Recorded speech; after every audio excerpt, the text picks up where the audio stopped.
আসসালামু আলাইকুম।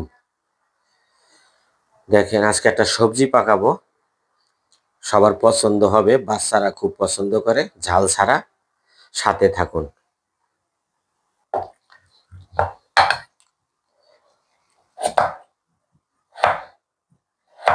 এইভাবে সবুজ কালার রাখার জন্য রেস্টুরেন্টের মতো এই যে এইভাবে দিবেন, সবুজ জানি থাকে।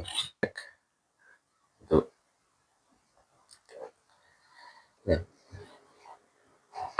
এগুলা ফালাই দিবেন। এইভাবে এইভাবে পিসগুলো করবেন একটু। হ্যাঁ, এই কপির সাথে এই ডোকাগুলোও দিয়ে দিবেন। এটার আমি পুরাটা নিব না, আমার অর্ধেকই যথেষ্ট।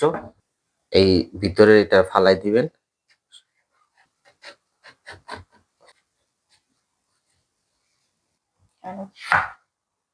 এইভাবে এইভাবে দিবেন একটু অ্যাঙ্গেল করে। এই যে বরফের পানি সবজিটা দিতে হবে, নাহলে কালারটা চেঞ্জ হয়ে যাবে। বেকিং সোডা আর লবণ ওটা দেও, শক্ত থাকে ওটা একটু আগে দিতে হয়, 2-4 মিনিট 2 মিনিট আগে। আর গাজর ওটার পরে দিলাম গাজর। সব দেওয়া শেষ, একটু বলক আসলে হালকা একটু সিদ্ধ দিয়ে নামাই ফেলাবো। ঠান্ডা পানির মধ্যে দিয়ে দিলাম বরফের পানি। যতক্ষণ পর্যন্ত তরকারিটা ঠান্ডা না হয় ততক্ষণ মধ্যে বরফের পানির ভিতরেই থাকবে। একটু ঘি দিতেছি।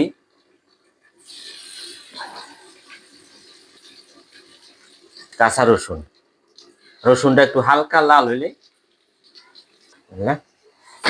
সবজিটা দিয়ে দিলাম। গোলমরিচ।